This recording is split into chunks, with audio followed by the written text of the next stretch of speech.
What if the war against your body isn't fought with prescriptions or radical diets, but in the quiet, disciplined arena of your own mind? You've been told you have insulin resistance. You hear the words, and they land like a verdict, a sentence. You feel like a stranger in your own body, a passenger in a vessel that is beginning to betray you.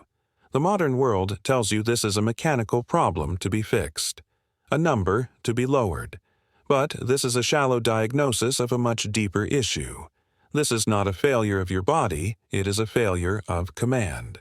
The Stoic philosopher Epictetus said, "We cannot choose our external circumstances, but we can always choose how we respond to them." Your diagnosis is an external circumstance. Your response, that is entirely within your control. Today, we are not going to just exercise. We are going to begin the work of rebuilding your inner citadel, and we will start with the very foundation it rests upon, your physical self. This is not a workout video. This is a manual for reclaiming your personal sovereignty. The great Stoics spoke of building an inner citadel, an unbreachable fortress of the mind, a place of calm and reason that no external chaos can penetrate. Marcus Aurelius, the Emperor of Rome, wrote about it in his private journal while commanding legions on the brutal northern frontier.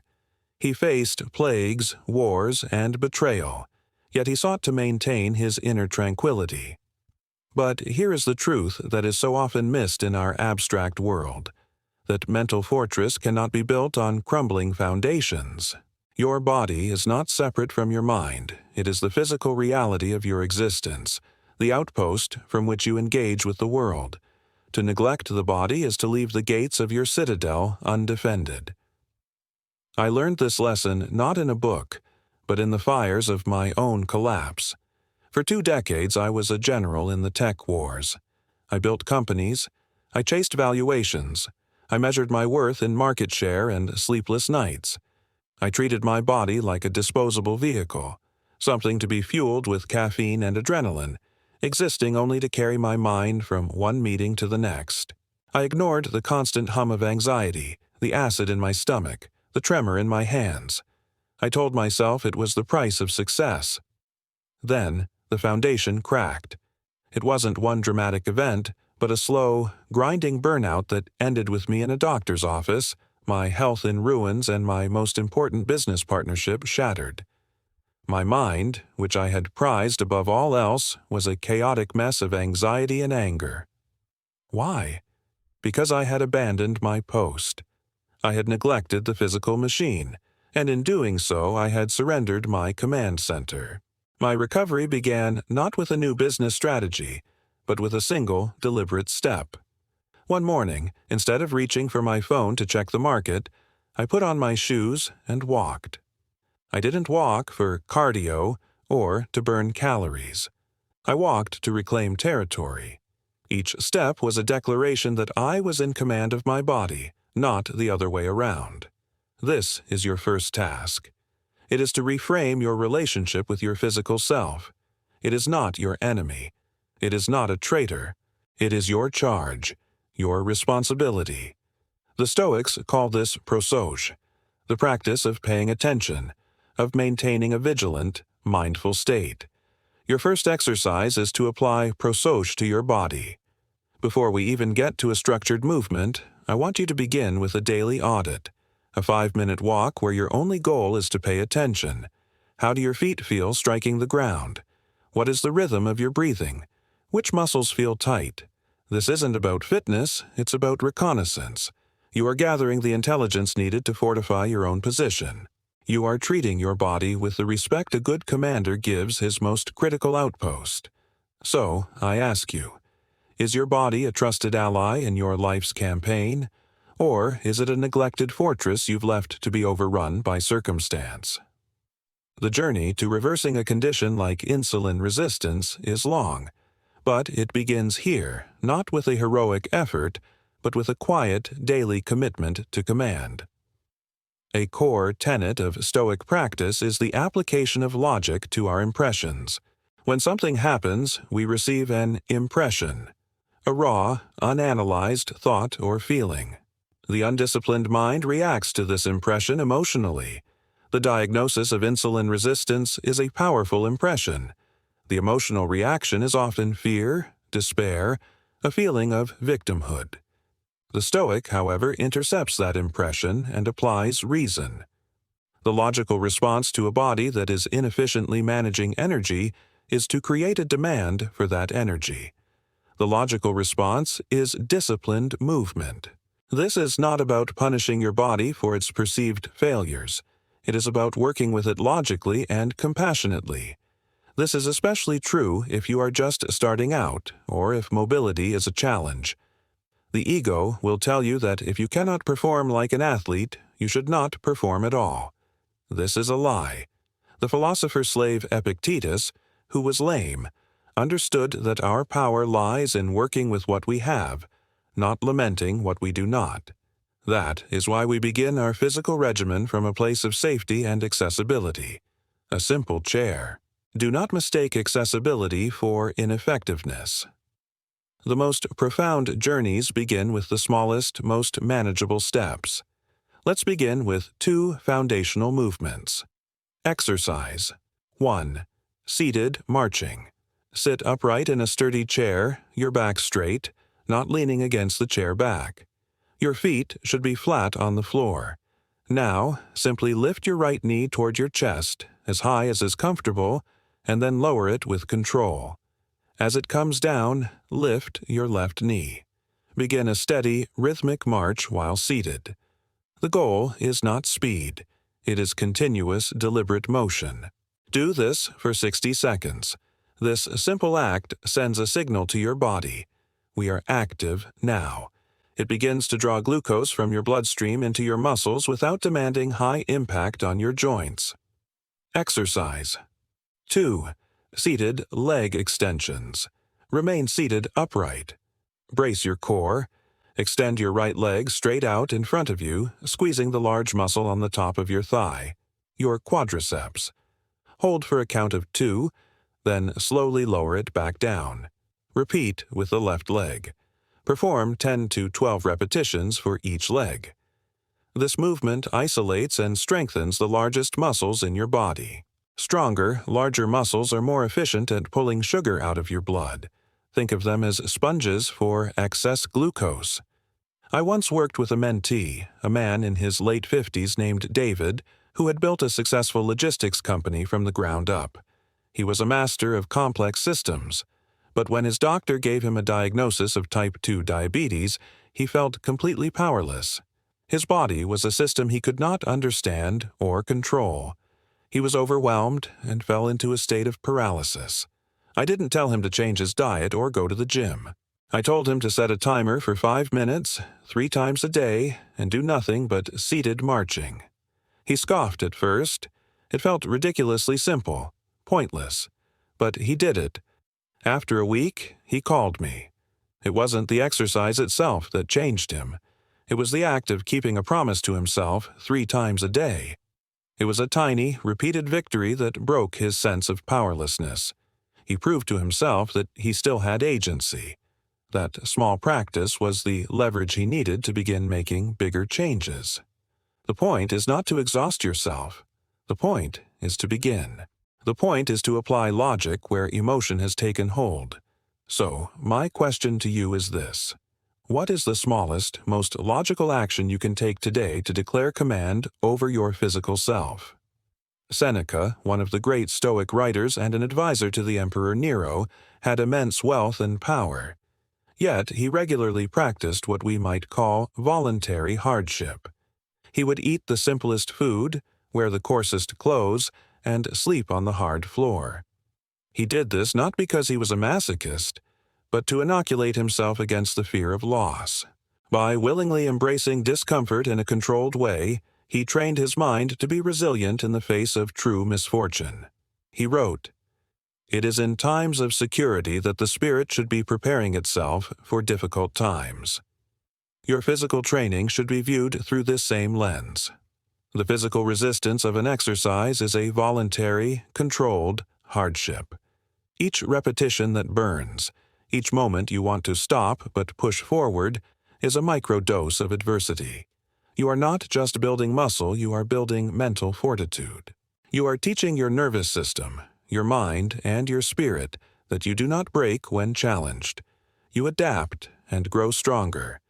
The name of your condition is insulin resistance. We will fight it by embracing a different kind of resistance, the physical resistance that forges resilience. Now, we build on our foundation, still using the chair for safety and support, but increasing the demand. Exercise 3. Chair squats. This is perhaps the single most important functional exercise you can do.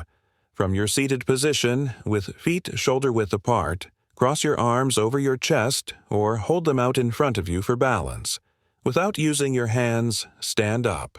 Then, with complete control, lower yourself back down until you are seated again. Do not just flop into the chair. Control the descent. This movement trains the fundamental pattern of rising from a state of rest to a state of action. It strengthens your legs, your glutes, and your core. Aim for 10 to 15 repetitions. If you can only do 5, that is your starting point. The number is less important than the quality of the effort. Exercise 4. Seated overhead press. Using light weights, which can be water bottles, soup cans, or small dumbbells, sit tall with your core engaged. Hold a weight in each hand at shoulder height, palms facing forward. Press the weights directly overhead until your arms are fully extended but not locked. Lower them back down with control. Perform 10 to 12 repetitions. This builds strength in your shoulders and arms, improving your ability to lift and carry objects in daily life. I remember when I began my own physical recovery after my burnout. At 45, I was a wreck. The idea of going to a gym filled me with a sense of dread and shame. My ego, the part of me that still identified as a titan of industry, couldn't handle the reality of my weakness. So I started in my office with a single chair. I couldn't run a mile, but I could do 10 chair squats. I focused only on that. I could not control the years of neglect that had brought me to that point. I could not control the anxiety that still pulsed through me, but I could control the act of standing up and sitting down 10 times. That became my practice. It was my daily dose of voluntary hardship. And with each set, I was rebuilding not just the muscles in my legs, but my belief in my own will. You must learn to distinguish between destructive pain that signals injury and the productive discomfort of growth. The latter is your teacher. It is your training ground. So ask yourself, are you avoiding productive discomfort in your life, or are you strategically using it to forge a stronger version of yourself? One of the most powerful and practical ideas from Stoicism is the dichotomy of control. Epictetus states it plainly. Some things are up to us, and some things are not up to us. What is up to us are our own actions, our judgments, our reasoned choices. What is not up to us is everything else. Our genetics, what other people think, the economy, and the aging process itself. The source of most human misery, the Stoics argued, is the failure to distinguish between these two categories, trying to control what we cannot, while neglecting what we can. Now, apply this iron law to your health. You cannot control the fact that you have a genetic predisposition to insulin resistance. You cannot turn back the clock and undo years of a certain lifestyle. You cannot control the precise rate at which your body responds to new stimuli. Wasting 1 second of mental energy on these realities is insanity. It is like trying to command the tides. What is within your control? The food you choose to eat today. The choice to get up and move your body right now. The mindset you adopt in the face of this challenge. This is your entire sphere of power. True strength is not found in having a perfect body. It is found in exercising absolute dominion over your own choices. This is where we progress from the chair and begin to engage with gravity more directly, using support to maintain control and safety. Exercise 5. Standing calf raises. Stand behind your sturdy chair, holding onto the back for balance. Your feet should be hip-width apart. Slowly raise your heels off the floor, pushing up onto the balls of your feet. Squeeze your calf muscles at the top. Hold for a moment, then lower your heels back to the floor with control. Perform 15 to 20 repetitions.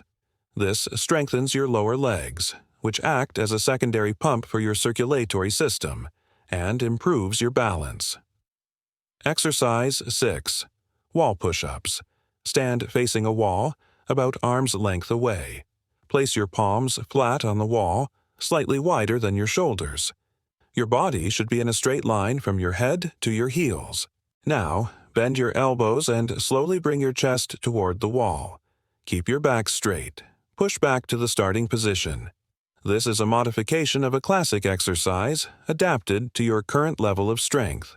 It builds strength in the chest, shoulders, and arms without the strain of a traditional push-up. Perform 10 to 15 repetitions. I advised a CEO whose company was facing a brutal market downturn. He was obsessed with things he couldn't control: the federal interest rate, his competitor's new product, the general mood of the market. He was paralyzed with anxiety. I told him to apply the dichotomy of control. He couldn't change the market, but he could control his company's internal processes, his team's training, and the quality of his customer service. He shifted his entire focus to mastering what was within his sphere of power. His company survived and eventually thrived because he stopped fighting a battle he couldn't win and focused on the one he could. Your health is the same. Stop fighting your diagnosis. Start managing your response. Examine your life and your approach to your health. Where are you wasting precious energy fighting the uncontrollable instead of dedicating yourself to mastering the controllable? There is a Stoic practice that modern sensibilities often find grim.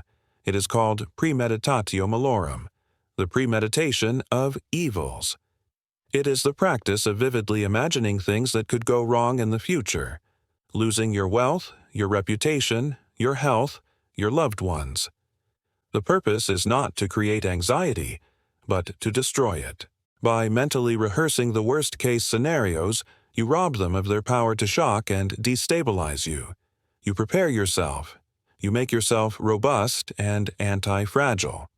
We can apply this principle directly to our physical training.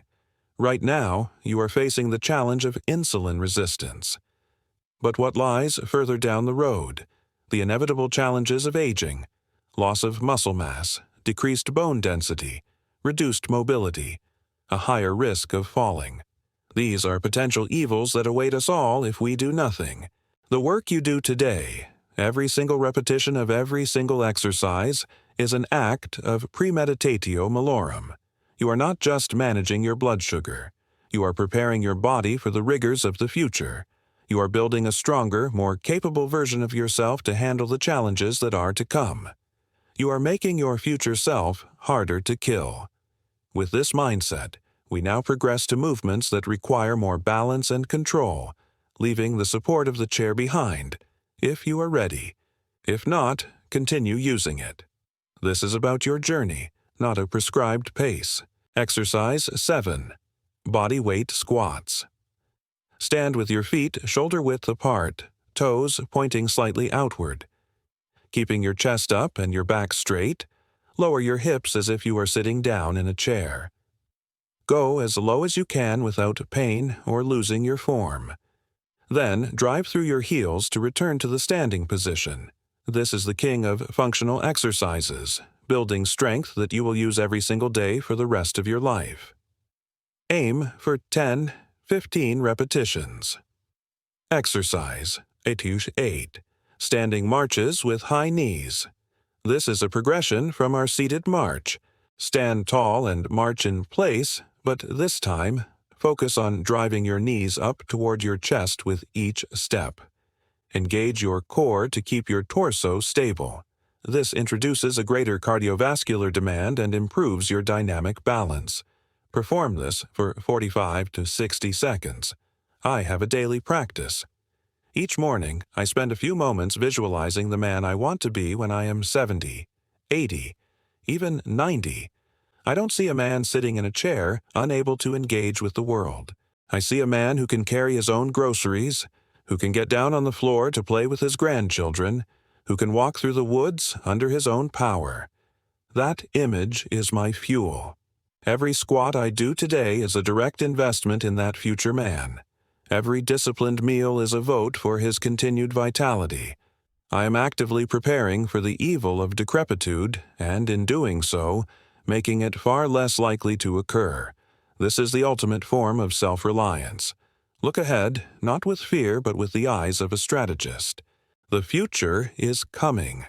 Is your daily routine an investment in your future resilience, or is it a silent loan being taken out against it? The Emperor Marcus Aurelius was arguably the most powerful man in the world, yet his private journal, which we now know as Meditations, is not filled with grand strategies for ruling the empire. It is filled with simple, repetitive reminders to himself. Be patient, be virtuous, do your duty, act with reason. He wasn't trying to achieve a single moment of philosophical insight, he was engaged in a daily practice.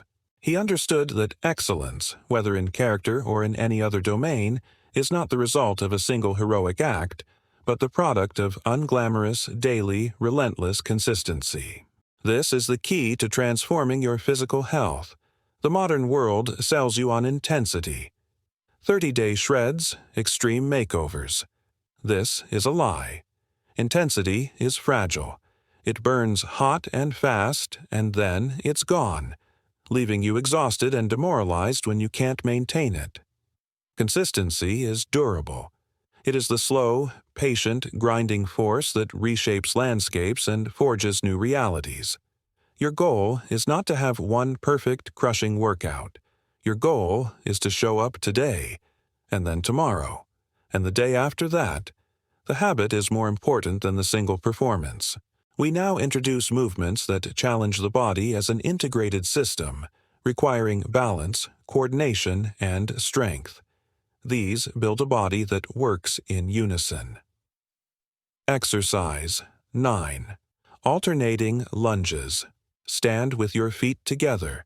Take a controlled step forward with your right foot, lowering your hips until both knees are bent at approximately a 90-degree angle. Your front knee should be above your ankle, and your back knee should hover just above the ground. Push off your right foot to return to the starting position. Repeat with your left foot. That is 1 repetition. If you need to, hold on to a wall or chair for balance. Aim for 8 to 10 repetitions per leg. Exercise 10. Glute bridges. Lie on your back with your knees bent and your feet flat on the floor, hip-width apart. Your arms should be at your sides with your palms down. Squeeze your glutes and lift your hips off the floor until your body forms a straight line from your shoulders to your knees. Hold the peak contraction for a second, then slowly lower your hips back to the starting position. This is a powerful exercise for strengthening the entire posterior chain, which helps with posture and alleviates lower back pain. Aim for 15 to 20 repetitions. I had a mentee, a brilliant software engineer, who approached her health like she approached a coding problem. She designed the perfect workout plan: 90 minutes a day, 6 days a week, complex lifts, intense cardio. She failed within 10 days. The plan was too rigid, too demanding. It required immense willpower. I told her to scrap it. Her new plan was this: put on her workout clothes and do 10 minutes of exercise every single day. Just 10 minutes. She could do more if she felt like it, but the requirement was only 10 minutes. She scoffed. It felt trivial. But she did it, and she didn't miss a day for a year. The 10 minutes often turned into 20 or 30. The secret was that she wasn't relying on motivation anymore. She was building a system. The consistency was the engine of her transformation, not the intensity. Willpower is a finite resource. You cannot rely on it. You must build systems and habits that make your desired actions the default path. So I ask you, what system can you build to make disciplined action not a matter of fleeting willpower, but a matter of non-negotiable routine? There is a concept popularized by the philosopher Friedrich Nietzsche, but with deep roots in Stoic thought, called amor fati, the love of one's fate. It is the practice of not just accepting everything that happens in your life, but embracing it, loving it as if you had chosen it yourself. This does not mean passive resignation. It is the most active and powerful stance one can take. To love your fate means to accept the raw material you have been given, your genetics, your past, your current circumstances, and to see it as the perfect, necessary material from which you will forge your masterpiece. You have been dealt the hand of insulin resistance. Amor fati is to say, good, this is my challenge. This is the obstacle that will force me to become more disciplined, more mindful, more resilient. This condition is not my curse, it is my crucible. I would not have it any other way, because it is the catalyst for my growth. To resent your body, to be angry at your diagnosis, is to be at war with reality itself. It is a battle you can never win. The path to power is to love your physical fate. Love your body enough to listen to it. Love it enough to discipline it. Love it enough to demand that it become the strongest, most capable version of itself that it can be. With this mindset of loving engagement, we undertake our final 2 exercises. They are challenges that integrate all the strength and stability we have been building. Exercise 11. Step-ups. Find a sturdy, low step or the bottom stair of a staircase. Stand facing it. Place your right foot fully on the step. Press through your right heel to lift your body up until your right leg is straight. Bring your left foot to meet your right. Then, step back down with your left foot, followed by your right. Repeat, this time leading with your left foot. This simulates one of the most essential real-world movements, climbing. It builds single-leg strength and balance. Aim for 10 to 12 repetitions per leg.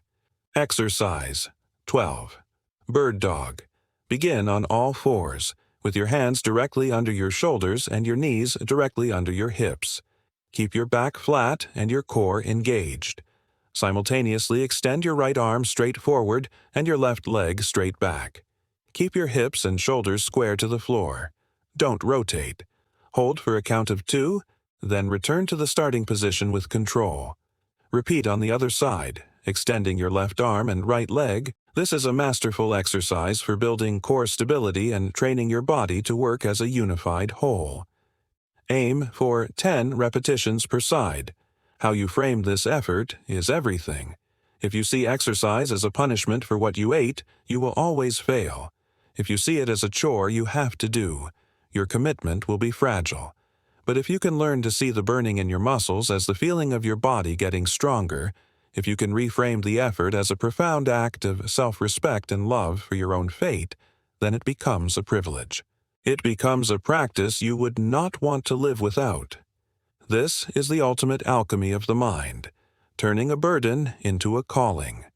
Can you look at your body, with all its current limitations and imperfections, and choose not to resent it, but to take on the noble task of loving it enough to improve it? We have come to the end of our exercises, but we are at the true beginning of the work. If you have viewed this merely as a list of 12 movements to combat a specific medical condition, you have missed the point. The reversal of insulin resistance is a potential outcome, a welcome byproduct. It is not the ultimate goal.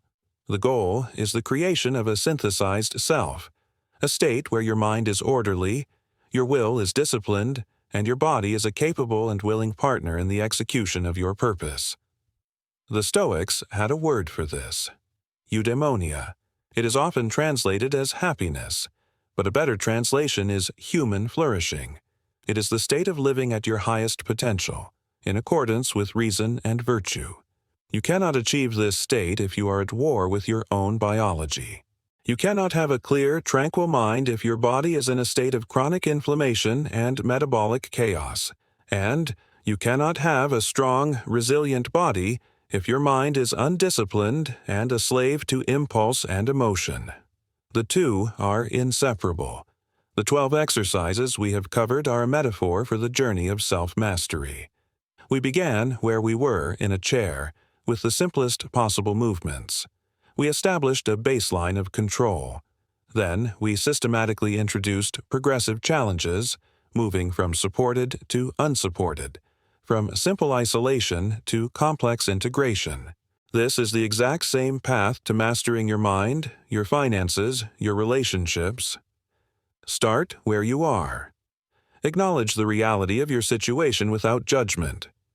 Apply a small, logical, consistent dose of discipline. Master that level, then increase the demand. This is the operating system for a life well lived. What begins as a mechanical set-to-stand exercise becomes an embodied philosophy of rising to meet life's challenges. What starts as a bird dog to strengthen your core becomes a practice in maintaining grace and stability under pressure. The body learns the lesson, and the mind absorbs it. This is philosophy in motion. Do not let this be a momentary spark of motivation. Motivation is cheap and fleeting. What you need is a decision, rooted in logic and self-respect. A decision to stop being a passive victim of your circumstances and to become the active commander of your response. A decision to see your body not as a source of problems, but as the primary vehicle through which you can practice virtue, discipline, courage, consistency, and wisdom. The Stoic philosopher Epictetus gave us the ultimate blueprint for action, a challenge that rings through the ages. First, say to yourself what you would be, and then do what you have to do. So, who do you want to be? A person defined by diagnosis, or a person defined by their disciplined, courageous, and logical response? Decide. Then do what you have to do.